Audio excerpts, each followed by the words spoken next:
Bonjour à tous, c'est Paul de la vidéo tout simplement. Vous avez été nombreux à me la demander, elle a mis un peu de temps à venir. Voici enfin la vidéo sur fond vert. Enfin sur le fond vert. Enfin bref, la première chose à trouver lorsqu'on tourne sur fond vert, c'est de la place. Yes, ici on a tout l'espace qu'on veut. On va pouvoir se poser tranquillement, installer notre fond vert. L'acoustique est plutôt bonne pour une pièce de cette taille. Il y a un tout petit peu de reverb, mais on va pouvoir l'atténuer puisqu'on a un micro-cravate. Enfin, on va en avoir un. On a du matos son, un peu de temps devant nous. C'est parti.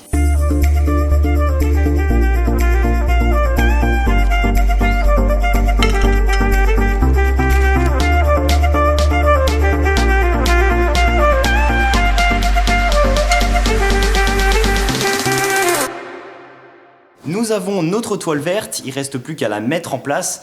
Alors attention, le verre qui est sur cette toile est fait exprès pour les incrustations. Ça peut beaucoup moins bien marcher si vous utilisez par exemple des draps de lit qui sont verts, parce que le verre des draps de lit sont faits pour être esthétiques et pas pour une incrustation. Alors que ça, c'est un verre qui est beaucoup plus moche, on peut le dire, mais par contre qui marche super bien pour les incrustes. C'est fait exprès. On installe, c'est parti.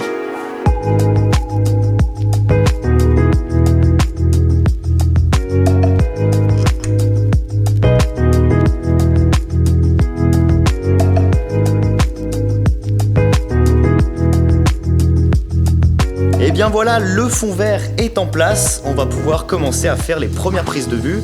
Mais avant, on va déjà voir à quoi sert un fond vert rapidement, et je crois que je vais mettre un micro-cravate, ça sera plus agréable pour le son, c'est parti. Bon, avant de commencer, on va très vite rappeler à quoi sert un fond vert. Un fond vert, c'est tout simple, ça sert à isoler un sujet de son arrière-plan initial.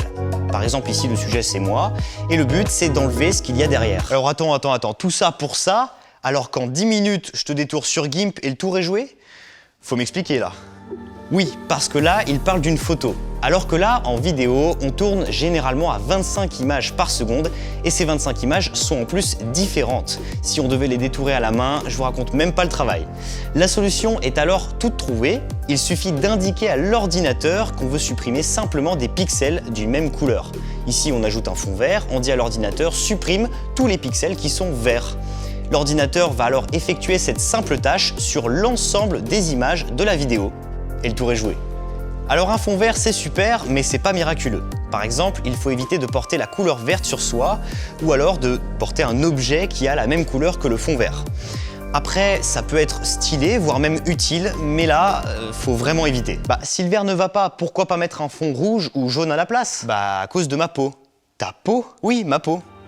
En fait, dans la peau humaine, il y a plein de pigments de couleurs différentes et la couleur la moins présente dans la peau, c'est la couleur verte. Voilà pourquoi on ne risque pas de disparaître quand on dit à l'ordinateur de supprimer les pixels verts. À savoir aussi, il existe des fonds bleus. Un peu plus difficiles à apprivoiser, très convoités dans le cinéma, mais perso, je m'y frotterai pas. Dernière étape, trop souvent négligée pourtant essentielle, la lumière.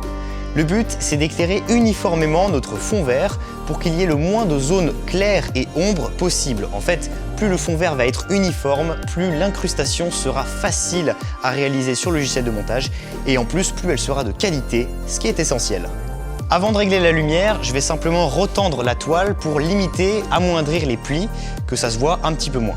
Pour ça, j'utilise du gaffeur. Alors, je ne crois pas encore en avoir parlé sur cette chaîne. Le gaffeur, c'est extrêmement important.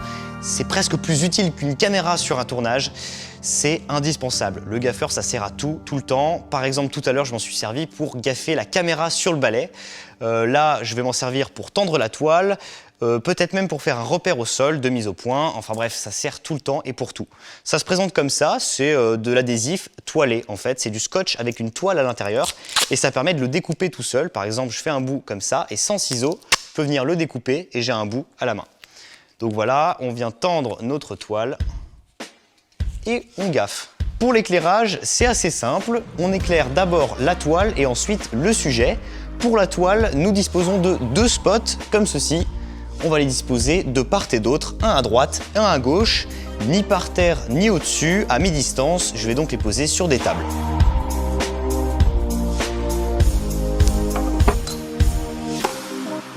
Et dernière étape, avant de se demander comment éclairer le sujet, on va se demander simplement où on se place.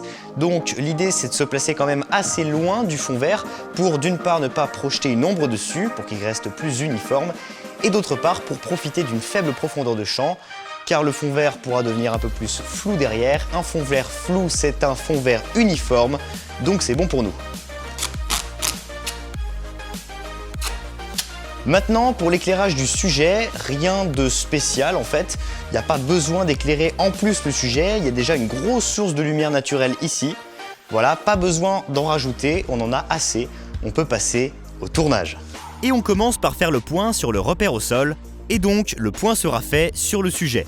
Ensuite, on peut réajuster la hauteur du cadre, et c'est tout. Et c'est parti sur Premiere Pro. Alors quand c'est pour une simple incrustation, Premiere fait très bien le job, et c'est pas forcément nécessaire d'ouvrir After Effects.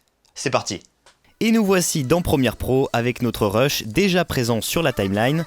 Donc la première étape avant d'incruster, avant d'enlever le fond vert, c'est d'abord de se poser la question qu'est-ce qui restera ensuite? Bien déjà le sujet, mais ensuite on voit qu'il restera la partie gauche et la partie droite de l'image qui ne sont pas en vert. L'idée ici c'est déjà de faire un premier recadrage, un premier travail pour supprimer la gauche et la droite. Alors il y a deux options pour ça, on pourrait aller dans opacité et créer un masque, mais il y a une option beaucoup plus simple, c'est d'aller dans effets vidéo, transformation et de glisser l'effet recadrage. Ici on peut recadrer une partie à gauche, une partie à droite et s'assurer que rien ne dépasse une fois qu'on lit la vidéo. Une fois que ce travail là est fait, on peut maintenant supprimer la partie verte de l'image. Pour ça on va dans incrustation, ultra key et on sélectionne la couleur que l'on souhaite enlever. Une fois que c'est fait, on peut déjà changer de paramètres et cliquer sur couche alpha. Ici c'est simple, tout ce qui est en blanc c'est les parties de l'image qui restent et tout ce qui est en noir c'est ce qui va être supprimé. Et là on voit qu'il reste une partie du fond vert ici et là, en haut, en bas et un petit peu à droite. L'idée c'est de garder le sujet mais de supprimer ces parties là. Il y a déjà des paramètres prédéfinis, il y a le paramètre détendu et le paramètre dynamique. Voilà, on voit qu'avec dynamique on a déjà un très bon paramètre de départ. On peut rebasculer en composite pour voir le rendu final qui est plutôt pas mal. Pour travailler plus en détail, on va zoomer sur l'image à peu près 150%, remonter et aller voir au niveau des cheveux. Voilà, on va se mettre un moment où j'étais de profil et on va aller regarder un petit peu tous les effets. Donc déjà transparence, ensuite les tons clairs. Alors là, pour pas faire de bêtises, on va retourner sur l'image intégrale. Les ombres, la tolérance et le piédestal qui va permettre de réajuster un petit peu les tons foncés. Voilà. On peut maintenant aller dans le deuxième onglet qui est nettoyage du cache. Alors pour ça je vais zoomer cette fois-ci, même chose. Éroder, c'est la partie de l'image qu'on va enlever autour du sujet. Voilà, pas trop. Adoucissement, alors je vais en enlever un petit peu. Le contraste qui permet d'avoir un détour encore plus prononcé. Et le centre qui permet de réajuster tout ça. Et ensuite les deux derniers onglets qui là vont pas être très utiles car il s'agit de nettoyer le masque. Alors là on n'a pas besoin de s'en servir mais c'est vrai que lorsque le fond vert est d'un peu plus mauvaise qualité on s'en sert assez souvent. Ici je vais laisser comme ça, c'est très bien. Et correction colorimétrique c'est si jamais le fond vert avait des teints sur le sujet, ce qui n'est pas le cas ici, donc on peut laisser comme ça. Pour finir, j'avais déjà prévu une petite correction colorimétrique ici, et regardez si on l'active, ah, le fond vert ne marche plus du tout, c'est normal, il suffit simplement de dire à l'effet de s'appliquer après l'incrustation. Et la dernière étape, la plus cool, c'est d'ajouter un fond à tout ça. L'idée c'est de placer la vidéo en vidéo 2 et le fond en arrière, c'est-à-dire sur vidéo 1. Ici j'ai déjà prévu un cache couleur jaune, que je place en dessous de ma vidéo, tout le long du rush. Et voilà, on peut se mettre au début et lire la vidéo. Et ça fonctionne super bien. Voilà, c'est la fin de cette vidéo, j'espère qu'elle vous a plu, ou mieux qu'elle vous sera utile. Je vous retrouve très bientôt, d'ici là n'hésitez pas à commenter, partager, liker, et à très bientôt sur la vidéo, tout simplement.